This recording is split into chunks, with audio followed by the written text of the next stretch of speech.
नमस्कार। क्या आपने कभी सोचा है कि भारत के एक सुदूर द्वीप पर बनने वाले बंदरगाह से बीजिंग में बैठे शी जिनपिंग की नींद क्यों उड़ी हुई है?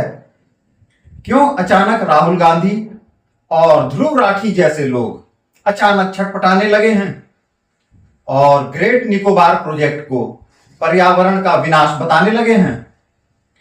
भारत के इस महत्वाकांक्षी प्रोजेक्ट के खिलाफ देश के भीतर और विदेश में जिस तरह से एक सुनियोजित अभियान चलाया जा रहा है वह वाकई हैरान करने वाला है। क्या यह वाकई पर्यावरण की चिंता है या फिर भारत की सुरक्षा के साथ बहुत बड़ी गद्दारी?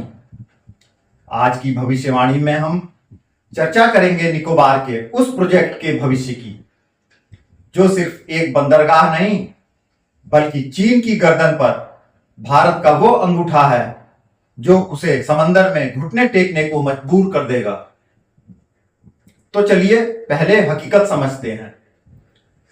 दुनिया का 80% व्यापार मलक्का स्ट्रेट यानी स्ट्रेट ऑफ मलक्का से होता है। चीन की सारी एनर्जी और तेल यहीं से गुजरता है।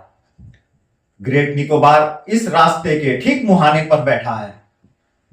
मोदी सरकार का 72,000 करोड़ रुपयों का यह प्रोजेक्ट यहां एक ऐसा मिलिट्री और शिपिंग हब बना देगा कि युद्ध की स्थिति में भारत सिर्फ एक बटन दबाकर चीन की लाइफलाइन काट सकता है।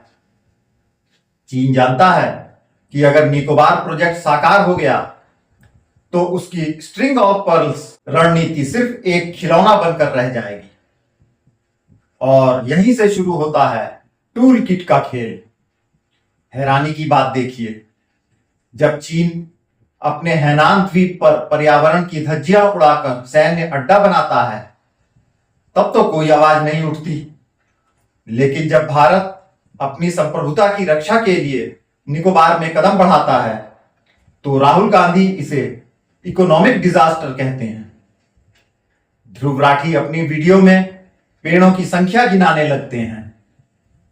सवाल यह है कि क्या इन्हें उन पेड़ों की चिंता है या इन्हें चिंता है चीन के उस व्यापार की जो निकोबार की वजह से खतरे में है? क्या यह महज इत्तेफाक है कि विपक्ष और विदेशी नैरेटिव हमेशा उन प्रोजेक्ट्स का विरोध करते हैं जो भारत को सामरिक रूप से शक्तिशाली बनाते हैं?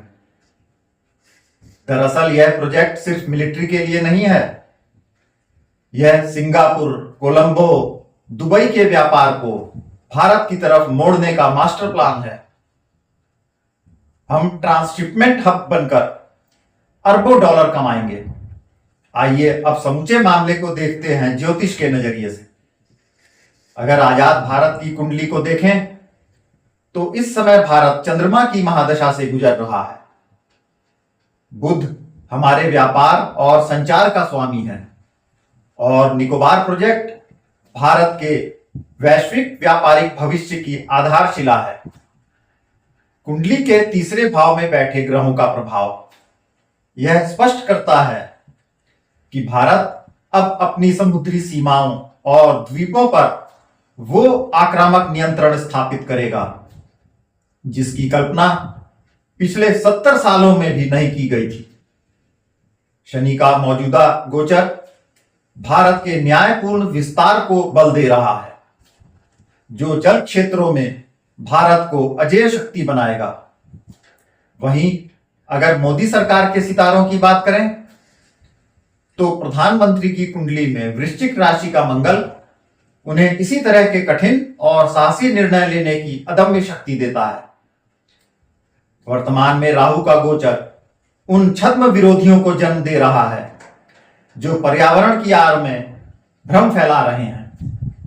लेकिन बृहस्पति यानी जुपिटर का वृषभ राशि में होना यह सुनिश्चित करता है कि यह प्रोजेक्ट न केवल पूरा होगा बल्कि सन 2028 तक भारत की जीडीपी में नीली अर्थव्यवस्था, ब्लू इकोनॉमी का योगदान इतना बढ़ा देगा जिसकी किसी ने कल्पना तक नहीं की होगी। यह कोई सामान्य निर्माण नहीं है, यह सितारों में लिखा भारत का सामुद्रिक राजयोग है जिसे कोई बाहरी टूल किट नहीं मिटा सकती।